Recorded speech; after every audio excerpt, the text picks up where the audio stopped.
probably heard about the infamous mark of the beast and the ominous number 666. Where did it come from? Why is it so dangerous, and how do you avoid getting it? In fact, how do you know you don't have it now? The Bible says that in the end of time, everybody will be required to receive the mark of the beast. And if you don't receive this mark, at first you won't be able to buy or sell, and ultimately you'll be killed. He causes all to receive a mark on their right hand or on their foreheads, and that no one may buy or sell except the one who has the mark or the name of the beast or the number of his name. In fact, verse 15 says those who don't worship the image of the beast should be killed. The Bible is clear.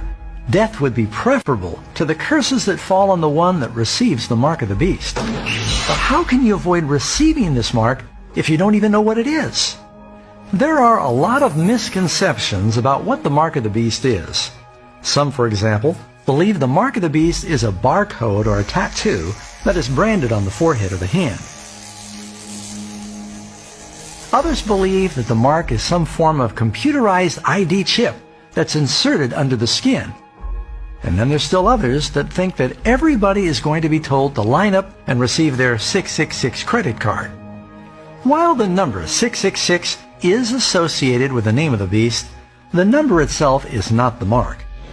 You don't get the mark of the beast by driving a car with 666 on your license plate. And you'll probably not be struck by lightning if you sit in seat number 666 at some arena or sporting event. The truth is that the mark of the beast is not a physical external mark at all.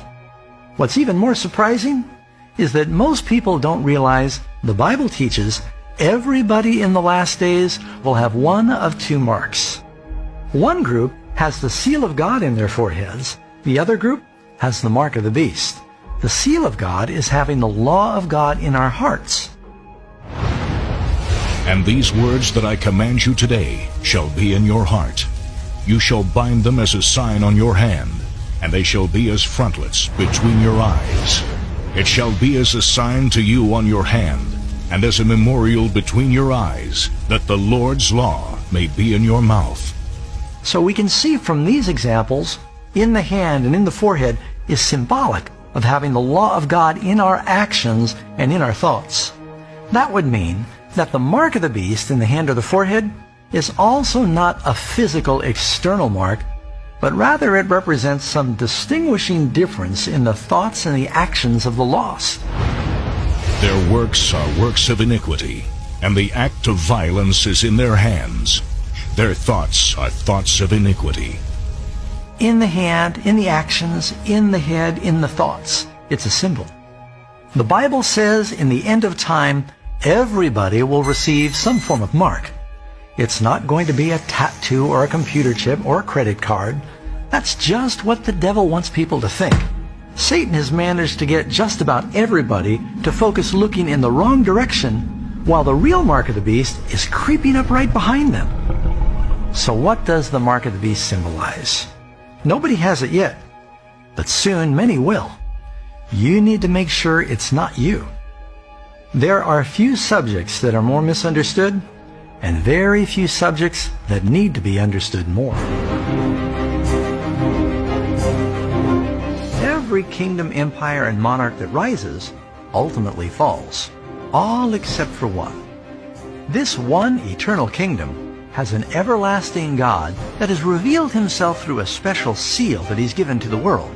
But before this eternal kingdom comes, his followers will be stripped of all of their rights, forbidden to buy and sell, and eventually face execution, unless they receive another seal, a mark that gives homage to a different God, the beast of Revelation. From our prior video, we learned that in the last days, there will be two significant seals or signs, and that every person will ultimately receive one of these two opposite marks. We also know that both of these marks are hidden. They represent our actions, our thoughts, and our worship. We need to uncover what they really are, because one is a mark of loyalty to God, and the other is a mark of loyalty to the beast. But before we can discover what the mark of the beast is, we must first understand what is the seal of God. Typically, a seal has the name identifying the authority, the title of that authority, and the territory the authority governs. For example, when Jesus was put in the tomb, the government seal was placed on the stone door at the entrance. It no doubt read, Pontius Pilate, Governor, Judea. So does God have a seal? And if so, what is it? Seal the law among my disciples. So we can clearly see the sign or seal is connected with the law of God. So where do we find the seal in the law? It's in the 10 Commandments, hidden in plain sight within the 4th commandment. Remember the Sabbath day, to keep it holy. 6 days you shall labor and do all your work. But the 7th day is the Sabbath of the Lord your God. In it you shall do no work. For in 6 days the Lord made the heavens and the earth, the sea, and all that is in them, and rested the 7th day. Therefore the Lord blessed the Sabbath day, and hallowed it.